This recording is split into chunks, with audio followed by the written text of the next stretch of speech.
Enforcer Zouther plucked the crude wooden spear from the riverbank, chuckling as he turned it over in his armored gloves. What kind of species still used sharpened sticks in a world of plasma rifles and gravity blades? He didn't see the thin trip-iron at his feet until it was too late. The jungle floor erupted beneath him, a counterweight sling snapping upward with enough force to hurl a man through foliage. Zouther disappeared into the canopy with a startled grunt and a crunch. 2 hours later, his backup team found the spear again, now buried through his chest and pinning him against a tree. On the trunk, someone had carved a smiley face and a single word in Galactic Common: welcome.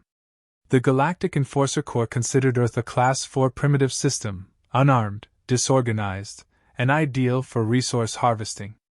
The jungle, dense and sweltering, was merely a terrain inconvenience, nothing their sensor drones and tactical AI couldn't handle.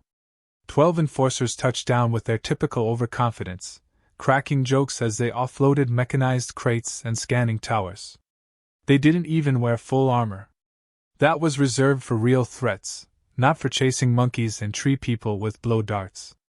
The mission was officially listed as a compliance sweep, but in practice, it was a boredom-fueled camping trip with live weapons. On day 1, they lost signal with one scout drone. They assumed it hit a tree. On day 2, the signal from Patrol Delta cut out mid-report, but the AI noted increased electromagnetic interference. They assumed it was the humidity.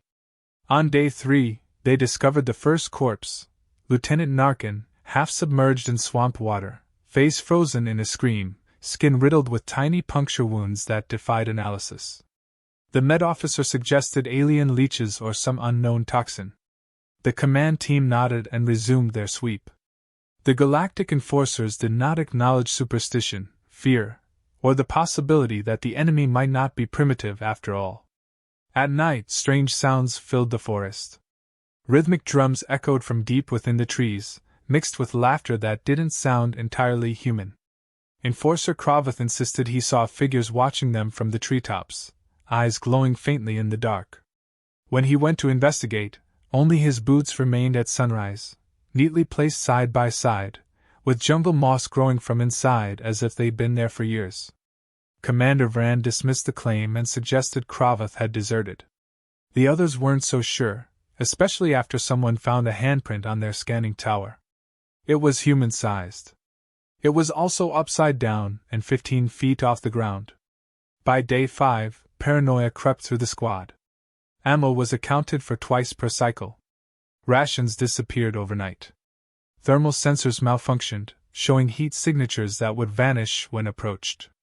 The jungle, once seen as background scenery, now felt alive and aware. Even the birds fell silent when the enforcers passed, and once, the trees themselves seemed to move. Their technology gave them superiority, but it couldn't prevent the biting insects, the oppressive heat, or the quiet certainty that they were being toyed with. Back at the dropship clearing, Corporal Grell was left to guard the perimeter. He spotted movement along the tree line and raised his rifle, switching to auto-target. The weapon locked onto a blur. Grell hesitated. The figure stepped into the light, wearing a mask fashioned from a severed enforcer helmet, painted in bright tribal colors, feathers and wires entwined. Grell laughed nervously and called for backup. The figure raised one hand and mimed a trigger pull. A moment later, a sharpened stake punched through Grell's chest from behind, launched by a spring trap made of rope, vine, and recycled drone parts. The killer vanished before backup arrived. Grell bled out on the loading ramp. Commander Vran initiated combat protocol and began a perimeter sweep. They burned half an acre of jungle in retaliation, torching trees and vegetation with portable plasma lances. Screams echoed in the smoke, some real, some recorded and played back through hidden speakers. The flames revealed nothing but vines, bones, and teeth carved into sigils. One trooper found a journal with Enforcer writing in it. The last entry read, "They're not fighting us. They're hunting us. For sport." The following morning, the jungle returned, green as ever, as if the fire had never happened. And where the plasma lances had scorched the soil, now grew red flowers in a perfect circle, surrounding the smoldering embers of their campfire. The message was clear. This was no longer an enforcement mission. This was a challenge. They finally met one of the locals on day 7. Or rather, he let himself be seen. The man stood bare-chested in the river shallows, wore paint on his face and a necklace of enforcer dog tags around his neck. He held a bow in one hand and a machete in the other. His posture was relaxed, almost casual. Commander Vran ordered a drone strike. The drone fired, then detonated in midair before its projectile left the barrel. They later found the wreckage hanging from a tree with a spear through its central processor. No trace of the man. That night, the enforcer set up motion mines and laser fences. At sunrise, none of them worked. Someone had painted every mine with glowing red handprints, and rewired the fence to broadcast a local jungle radio station playing jazz. One trooper snapped, screaming into the trees. His body was later discovered inside a sealed cargo pod. No signs of struggle, no damage to the lock, just his expression of pure terror and fingernails broken from scratching the walls. By now, they stopped calling them primitives. Someone joked they were fighting Earth's ghosts. Someone else said the jungle had accepted the tribe, that it moved when they moved, breathed when they breathed. The AI began glitching, assigning targets to leaves and registering trees as hostile. Commander Vran issued a full retreat. But the dropship was gone, disassembled piece by piece. Its parts used to construct totems and traps around the perimeter. As the sun rose over the cursed jungle, the remaining enforcers realized the truth. They hadn't invaded a planet. They had entered a proving ground. And they weren't the hunters. They were the prey. When the second wave of galactic enforcers dropped into the jungle, they weren't laughing. The footage recovered from the first team's black box had been scrubbed, but words still traveled through the ranks. Something wasn't right on Earth. It wasn't just the kills or the missing personnel. It was the way they disappeared, the precision of it, the silence afterward. High Command framed it as environmental unpredictability. But nobody believed that anymore. So they sent in the Reapers. Not scientists, not diplomats. Combat specialists in full exoarmor with integrated flammers, auto-trackers, and a small armory's worth of destruction built into their suits. Commander Harkle, a Warforged veteran with bionic lungs and a kill record longer than a trade treaty, led the squad with cold detachment. He didn't believe in ghost stories. He believed in overwhelming force. The Reapers landed with shockwaves, dust clouds blooming around them as their drop pods slammed into the earth. Within minutes they had a forward base built and a sensor net deployed. Harkle stood in the center, watching the perimeter on a holographic map while the jungle surrounded them in indifferent green. One of the rookies asked why no one had sent a missile strike from orbit. The tech officer replied that targeting data couldn't be locked due to electromagnetic anomalies. The real reason was simpler. High Command didn't want to admit they were being beaten by sticks and vines. The first signs came an hour after landing. The drone swarm launched for recon began falling from the sky mid-flight, crashing with no external impact. Data logs showed their circuits had shorted in midair, their internal diagnostics looping in nonsense symbols before failure. One drone recorded a final frame of a humanoid figure leaping from a tree and slapping it with a bundle of wet moss. Then static. The squad engineers, confused, ran field diagnostics and found tiny traces of sodium-rich residue across the wrecks. Someone had figured out how to make electromagnetic discharge bombs out of jungle materials. Ignoring the signs, the Reapers pushed deeper, sweeping through the foliage with flame and plasma. Trees burst into flame. Creatures screamed and scattered. And then it rained. It wasn't ordinary rain. The jungle seemed to summon it on command, pouring cold, thick sheets that hissed when it hit the plasma-burnt ground. The heat sensors blurred. The visors fogged despite anti-condensation protocols. The exosuits began to short out one by one. Sparks danced around neck joints and thigh seals. Backup batteries fried in seconds. The squad was forced to split, 3 remaining near the base while 5 marched ahead under partial manual control. Harkle's team made it to a small clearing by nightfall, where they found something that stopped them cold. 10 enforcer helmets from the first squad, arranged in a circle. Each had a jagged hole punched through it in the exact same spot, left temple. Beside the helmets was a message scratched into a flat stone in perfect galactic script. It read, "Leave your armor, fight as men." Harkle growled and kicked the stone over. That's when the arrows fell. They weren't ordinary arrows. Each one was tipped with a neurotoxic compound harvested from jungle plants and venomous insects. The toxins were fast, bypassing the exosuit filters and entering through seams worn by heat damage and rain corrosion. One soldier screamed as his visor went black and the suit began convulsing around him.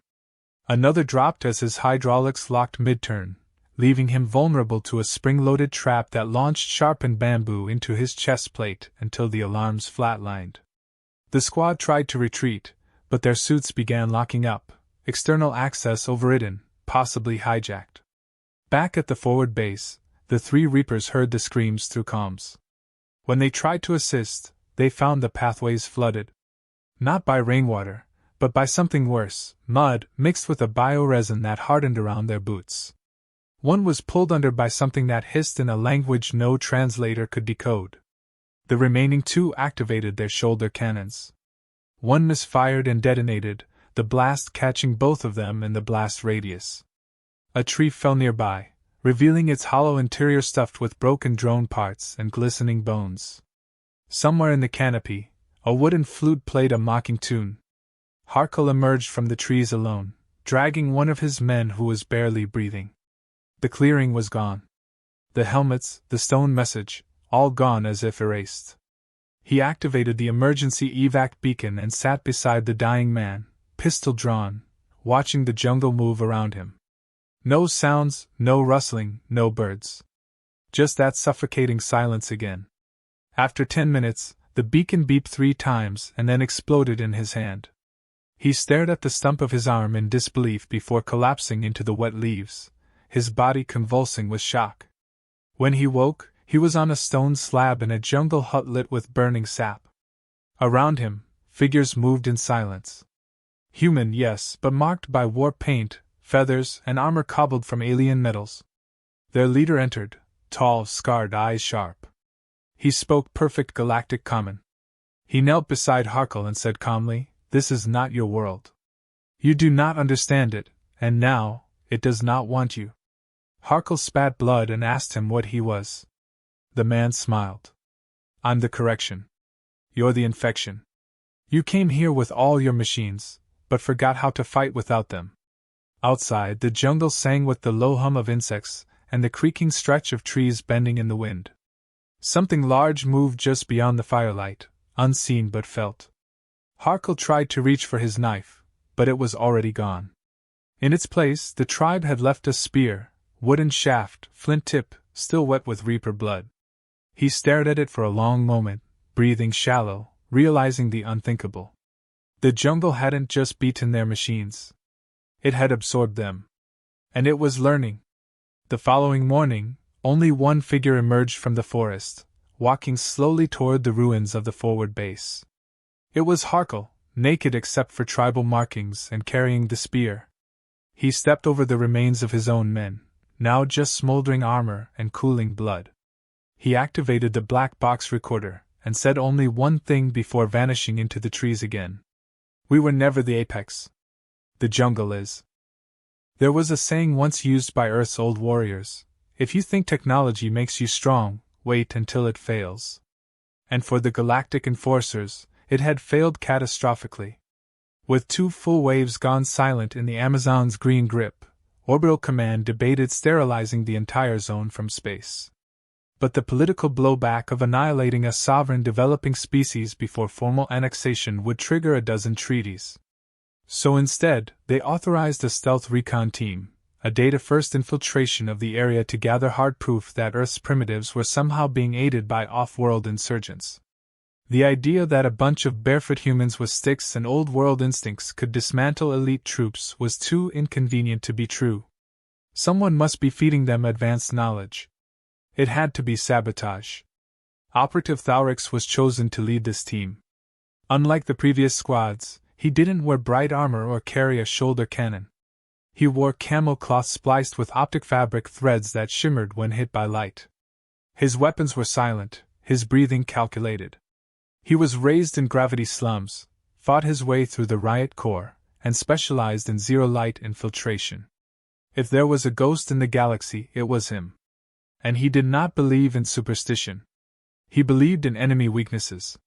His four-person team landed under canopy at night, completely undetected, silent as fog rolling off a pond. Their mission was simple: observe, locate the resistance, and confirm any external interference. Then disappear. They didn't make it to sunrise. Not all of them. The first loss was silent. Drenna, their scout, was leading point along a moss-covered trail when she stepped on something that clicked just slightly. That click never finished. Instead, a burst of gas hit her face. She didn't scream. She didn't fall. She simply stood there, eyes wide, pupils dilating until her gaze went blank. By the time the others reached her, her body had hardened like stone, every vein blackened. Her gear was untouched. Her weapons remained holstered. Thalrix checked the trees around them. He didn't see movement, but he felt it. A watching. A knowing. He ordered the others to move with triple caution. They left her body where it stood, like a statue of warning. Later that day, they stumbled across an odd sight, a massive mural painted onto a stone face. It depicted enforcers battling what appeared to be ancient warriors, but as the scene progressed, the warriors stopped using traditional weapons. They used vines, shadows, animals, even fire ants. And in the final panel, the enforcers were being taught by the warriors, their helmets removed, faces marked by tribal ink. It wasn't just a warning. It was a prophecy. Thalrix didn't speak. He just took a single snapshot and signaled for the team to continue. Behind the mural, buried in the ground, were scraps of galactic equipment, components of suits, drones, even a comm dish, but all repurposed into tools of war. They had not been scavenged. They had been reverse engineered. It was then they met the ghost. He didn't make noise. He simply appeared at the edge of their vision, walking calmly between two trees. When they turned, he was gone. But a second later he was closer. And this time, he waved. They tried to track him with retinal HUDs, but the visual data looped. Every time they marked his position, he vanished and reappeared elsewhere. One of the operatives, Jorn, fired without command. The plasma bolt struck a tree and lit it up like dry paper. That fire didn't spread. It hissed out like a candle snuffed by breath. A second later, Jorn was no longer holding his rifle. In fact, Jorn was no longer standing. His suit had crumpled in on itself, like a crushed can, with no visible attack or impact. Just empty, twisted metal. Thalrix called for extraction. Silence. He repeated the call on all known frequencies. Nothing. Then came a voice on their emergency channel, a calm, human voice. Still haven't learned. You keep bringing machines to a land that doesn't respect them. You think silence is stealth. But you don't listen. The comms shut down. The jungle roared around them, animal cries, shifting branches, distant drums. Not chaotic, but orchestrated. Each sound timed with precision, building into a rhythm. It wasn't random. It was tactical. Thalrix and his remaining operative, Savin, tried to move in separate paths. Minutes later, Thalrix heard Savin scream. It was cut short. When he reached the source, all he found was a pair of boots hung upside down in a tree, a message burned into the leather: learn. Thalrix didn't panic. He had been in worse. At least, that's what he told himself. He moved without noise, without heat, using every countermeasure at his disposal. But the jungle countered all of it. Bugs filled his filters. Moisture jammed his scope. Somewhere along the way, his tracker map inverted without warning, leading him in circles. By the third loop, he found himself standing at the same mural as before, but now with something new, a fresh image at the end. Him. Kneeling. Unarmed. Then he saw him again. The man. The one from the stories. The ghost of the jungle. Standing near the base of a great tree, staff in one hand, bow on his back. The man wore armor made of enforcer plating, lashed together with vines, and a crown of feathers, wires, and bone. His face bore the marks of dozens of battles, but his eyes were calm, almost amused. Thalrix raised his weapon, but the man didn't move. Instead, he pointed to the ground between them. A single spear rested there. Hand-carved, tip-polished obsidian, shaft wrapped in synthetic mesh. "This is the last time," the man said. "Leave this place. Or stay and understand it." Thalrix stood frozen. Not because he was afraid, but because for the first time in his career, he had no tactical answer. No mission command. No advantage. Just a choice. He slowly lowered his weapon. The man nodded, turned, and walked back into the jungle. Thalrix didn't follow. He turned the opposite way and walked, unsure of where he was going, only knowing that whatever Earth was, it was no longer a primitive world. As night fell, Thalrix came across a fire. Not one he made. It was already burning. Around it, carvings of animals and stars. A place of rest. No traps. Just acceptance. He sat there, still armed, but not ready to fight. And somewhere in the canopy, a voice whispered again. "Even ghosts bleed. But only when they forget how to disappear." Thalrix stayed until dawn, then vanished into the jungle without a trace, leaving only a single recording chip stuck to a tree. On it were his final words. "They're not resisting us. They're reteaching us. And if we keep laughing, we'll keep disappearing." Ask ChatGPT. Commander Tvok wasn't like the others. He didn't laugh when he reviewed the data from the jungle. He didn't speak when watching the footage of Thalrix's chip, played on a loop in the command chamber high above Earth's orbit. He didn't blink when watching an elite strike team fall to silence, their equipment reassembled into ceremonial necklaces and death totems. He was carved from old war, trained in zero-atmosphere skirmishes, hardened in civil mutinies, and sharpened by campaigns on acid worlds and bone deserts. When he spoke, he chose words like weapons, and when he moved, entire platoons followed without hesitation. So when he said he would descend into the jungle himself, there were no protests, only quiet resignation. The enforcers were tired of being ghosts on their own report logs. Tvok would make them monsters again. His strike team, known simply as Red Wake, deployed in silence.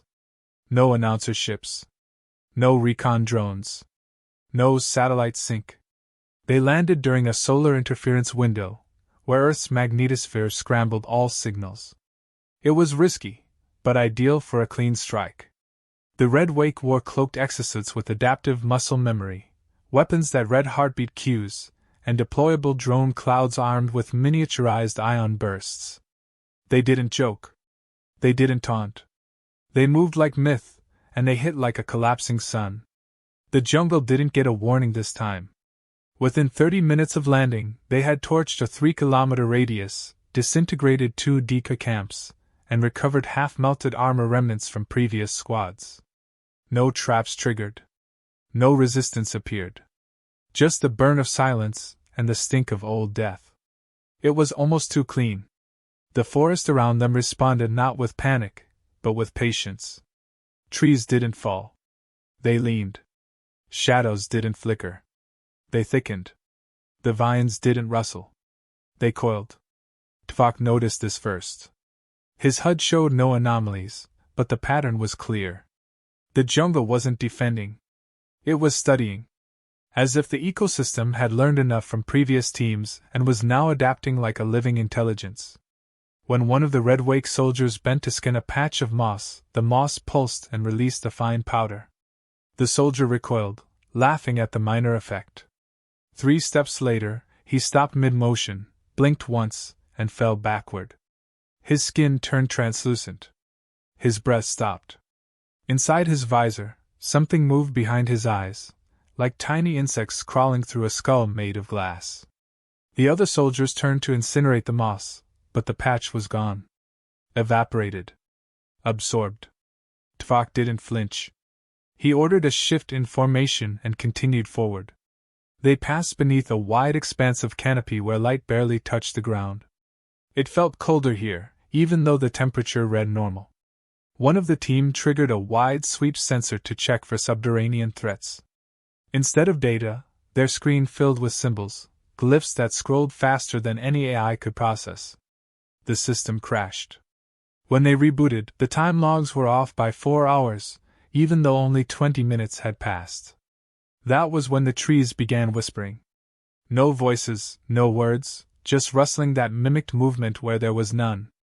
The wind would rise just before a sensor spike, but nothing tangible would appear. One soldier turned too sharply and fired into the dark. His ion burst struck a figure. It dropped. When they reached it, they found it was not human, not tribal. It was a drone. Not one of theirs. Not even one they recognized. It was handcrafted from jungle materials, leaves, bones, clay, stripped wires, but it moved like a machine. Ran on kinetic motion. Its eyes were beetles encased in crystal lenses.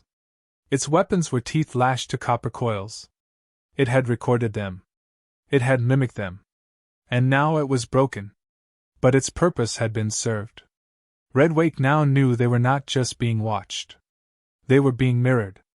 Somewhere out here, someone had reverse-engineered artificial intelligence using sticks, insects, and whatever they could scavenge from the dead. Tvok realized what the jungle was doing. Not just resisting. Evolving. Fast. They set up a base in the ruins of what had once been a temple or perhaps a command post. Walls of vine and stone wrapped around fallen satellites and broken antenna dishes. Every corner of the structure had been reworked, not as decoration but as function. Some of it channeled wind. Some collected dew. Some absorbed heat and redirected it underground. One soldier joked it was the jungle's version of a mech suit. The joke didn't land. That night, they set motion traps and laser grids. At midnight, the laser grid shifted 90 degrees without command. It reoriented itself. The motion traps never triggered, but instead, each one had been carefully moved 1 meter away from its spot, disassembled and then reassembled incorrectly, as if someone had studied the parts and then returned them with improvements. They heard music at dawn. Not earth music. Something mixed. Chants, rhythmic stomps, layered over fragments of their own voice logs played back in tempo. One soldier lost it, sprinted into the trees with a blade drawn, screaming a battle cry. His scream turned to silence. Then laughter. Not his. Deeper. Older. It echoed across the jungle canopy and didn't stop for a full 2 minutes. When it ended, his blade fell from the sky, perfectly vertical, landing in the center of their camp, stuck into the stone with unnatural precision. Engraved along its edge were coordinates. Tvok didn't hesitate. He followed them. The team reached a vast hollow carved into a cliffside where heat signatures pulsed behind thick walls of moss. The entrance was shaped like a mouth, a literal jawbone carved into stone. It wasn't just a hideout. It was a fortress. A laboratory. A shrine. Inside, the walls were decorated with moving glyphs. Not painted. Projected. From organic sources. Mushrooms, insects, pulsing tendrils of bioluminescent roots. And in the center of it all stood a figure draped in a robe of feathers and nanofibers. His arms bore enforcer tattoos, long faded. His eyes were completely black, not from genetics but from years of chemical fusion with jungle spores. He spoke before they could. You brought war. We brought memory. And memory always outlives fire. The team raised weapons. The lights went out. When they came back on, every weapon had been disarmed. Taken without a sound. The man stood unmoved. You call this planet primitive. But primitive does not mean weak. It means original. And we are what your kind forgot how to be. Tvok stepped forward, removing his helmet. His eyes were full of challenge, but something behind them faltered. He said nothing. The jungle whispered again. This time, it sounded like breathing. Not one breath. Thousands. And then the lights vanished. For good. Only Tvok remained standing. When the evac shuttle arrived days later, it found no trace of Redwake. Only a single data core left on a stone pedestal, surrounded by vines. Its contents included Tvok's voice, altered slightly, slowed. They did not need machines. They became the machine.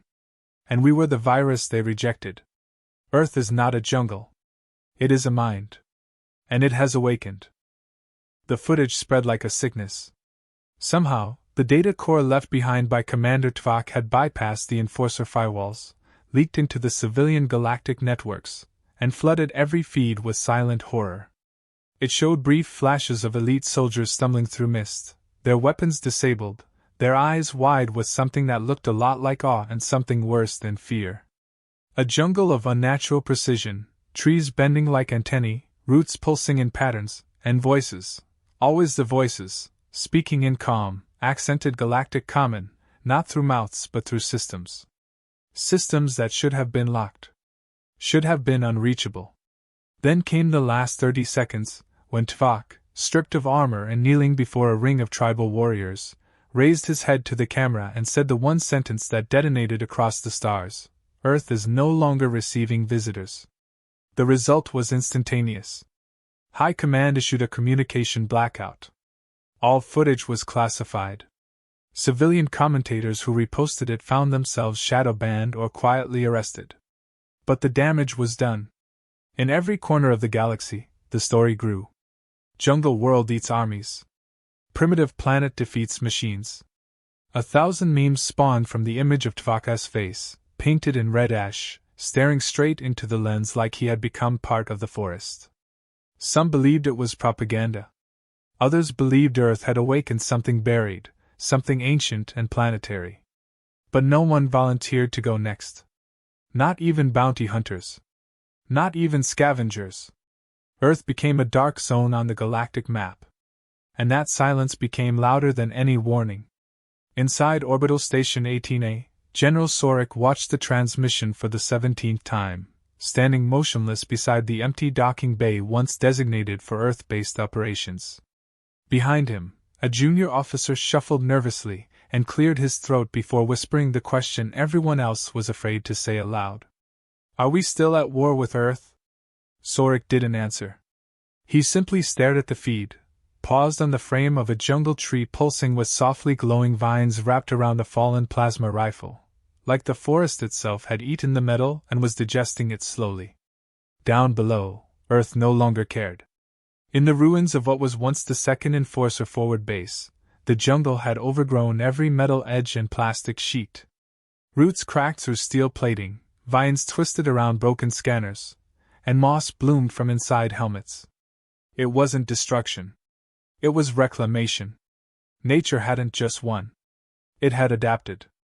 And at the center of it all stood the war shaman, once Captain Arlen Jove, former Special Forces operative who'd vanished 20 years ago in a Black Ops mission over South America.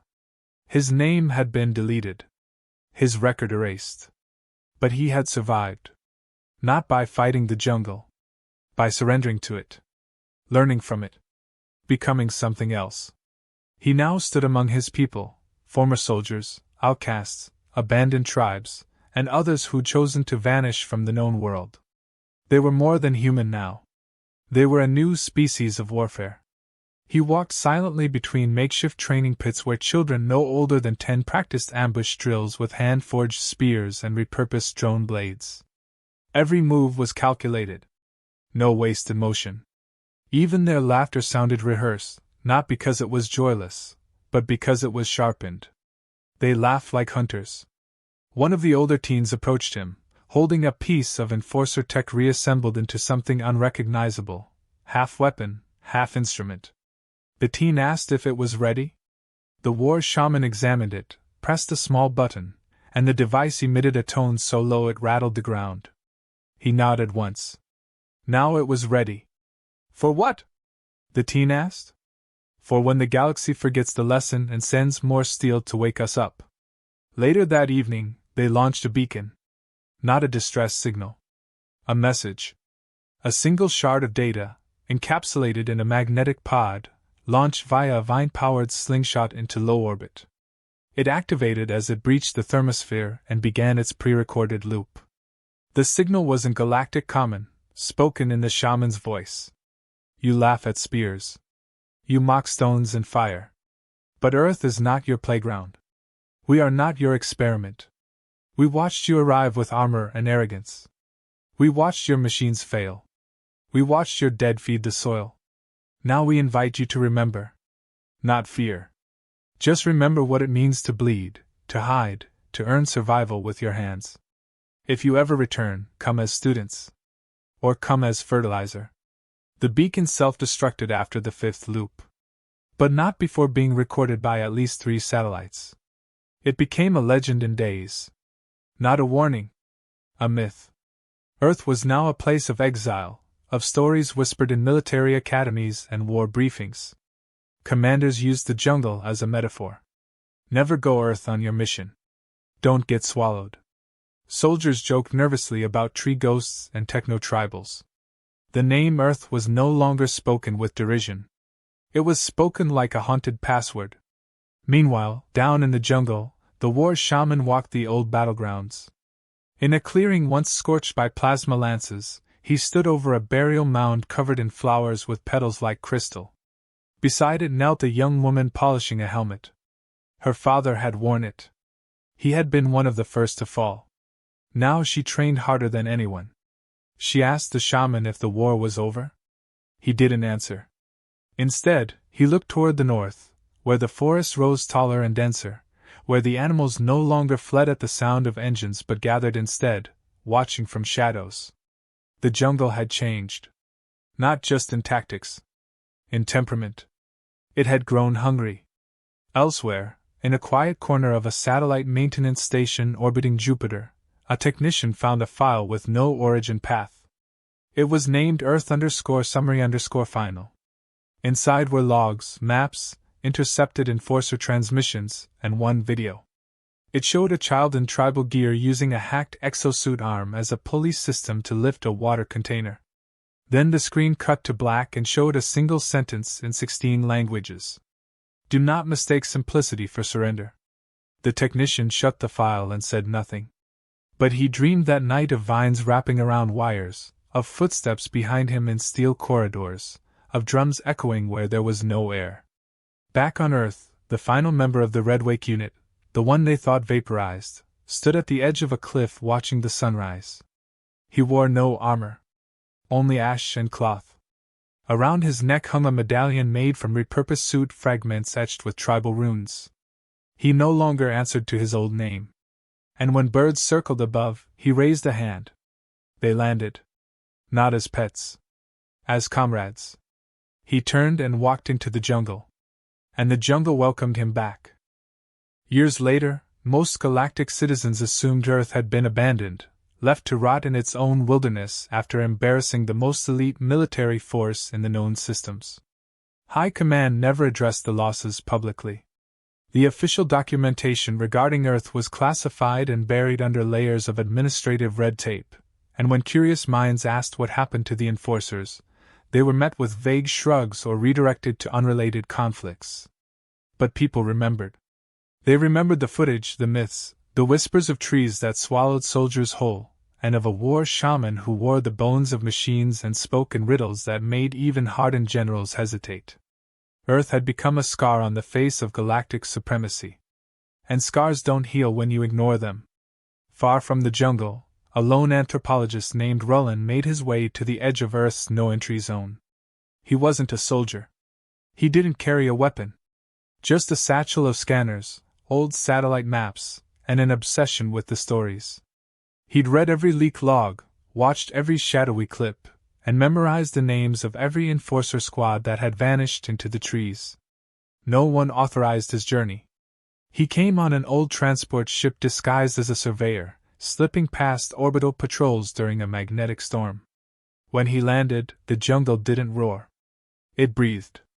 Slow and steady, like lungs filled with centuries of memory. He walked through silence for 2 days. No attacks. No traps. Just an overwhelming sense that he was not alone. Not watched. Known. The jungle seemed to shape itself around him. Branches parted. Roots bent. He followed a trail that didn't exist on any map, but somehow always felt like the right way forward. On the 3rd morning, he found a clearing. Not just any clearing. A shrine. Dozens of old enforcer helmets hung from poles, each one painted in tribal colors, with vines growing through the eye sockets. But they weren't trophies. They were offerings. Beneath them, small clay pots burned with a gentle blue flame, releasing a scent like charred memory and wet stone. On a nearby stone tablet, carved neatly in Galactic common, were the words, "In honor of those who came, and became something more." Roland stood in silence, overwhelmed by a truth he couldn't write down. He took out his recorder, raised it to his lips, and then hesitated. He realized there was no way to explain any of this. Not in data, not in metrics. It wasn't just a physical evolution happening here. It was cultural, spiritual, tactical. The jungle had not only resisted modern warfare, it had reabsorbed it, repurposed it, and reshaped it into something that belonged. Earth was no longer a planet in decline. It was a proving ground for the future. He continued walking until he reached what once had been an enforcer launch bay. The metallic skeleton remained, but it had become part of the jungle. Roots twisted through beams, foliage grew from busted consoles, and birds nested inside hollowed engines. Children played in the grass nearby. Not ordinary children. They wore hybrid gear, woven fabrics mixed with synthetic armor scraps. One boy was teaching a girl how to disarm a laser tripwire using nothing but a stick, a mirror shard, and her bare foot. Another practiced breathing techniques while lying on vines that moved to his pulse. These were the descendants of warriors. Or perhaps the students of something far older. Roland didn't approach. He just watched until they noticed him. One of them waved. Another tossed him a small fruit with metallic seeds. Behind him, a voice spoke, calm and grounded. "You came without fear. That's a rare thing." Roland turned and found himself face to face with the war shaman. Older now, his beard braided with thin wires, his eyes deeper than before, but his presence unchanged. The man didn't radiate hostility. Only gravity. Roland bowed slightly, unsure of what to say. The shaman gestured for him to sit on a nearby stone, then crouched beside him. "We thought about sending messages again. Reminders. But the galaxy seems content to let this place fade into myth. That works for us." Roland asked why they hadn't tried to retake space, to go beyond the jungle and show the rest of the systems what they had become. The shaman smiled faintly. "That's not how this works. Growth without understanding is just conquest. We're not conquerors. Not anymore. We're gardeners now. What we grow here, it's meant to last." They sat for a long time in silence. The air was thick but breathable, filled with the scent of wet bark and blooming spores. From time to time, sounds echoed in the distance, not animal calls, but rhythmic percussion, like training drills conducted through drums instead of speech. The shaman rose slowly and motioned for Roland to follow. They walked a narrow path flanked by monoliths made from ship fragments. One was marked with the insignia of Red Wake. Another bore the name Zalthar. These weren't monuments of victory. They were memories made permanent. At the edge of the jungle, they arrived at a launch stone, carved into a massive slingshot platform. There, a group of youths prepared a message pod. This one was sleeker, shaped like a seed more than a missile. When launched, it wouldn't rise directly. It would arc, following the Earth's curve, whispering data as it traveled. Roland asked what was inside. The shaman replied, "A reminder. For those who forget too easily. We don't hate the stars. We just remember the soil." As the pod fired, it glowed briefly before disappearing into the clouds. Far above, in orbit, a quiet satellite blinked and shifted. It received the transmission. It decrypted it. And it played a simple video. Children laughing as they dismantled an old enforcer mech and turned it into a swing set. Behind them, older warriors trained silently beneath a tree with leaves shaped like daggers. Then came a single frame. The jungle. Still. Watching. Elsewhere, on a military base in a different system, a general received the alert. He viewed the footage, paused it, and sighed. He whispered to no one in particular, "They're still down there. Stronger than before." His assistant asked if they should send another team. The general shook his head slowly. No. We've lost enough. Earth taught us something. We just haven't figured out what it is yet. Back in the jungle, night fell. The fires were low. The vines swayed with the wind, and the stars peeked through the canopy. The war shaman stood atop a stone, overlooking the forest that had become his home, his fortress, his family. And from the shadows, the last enforcer, now nameless, masked in feathers and silence, knelt beside him. They said nothing. Because here, language was unnecessary. The jungle had its own voice. And it had already spoken.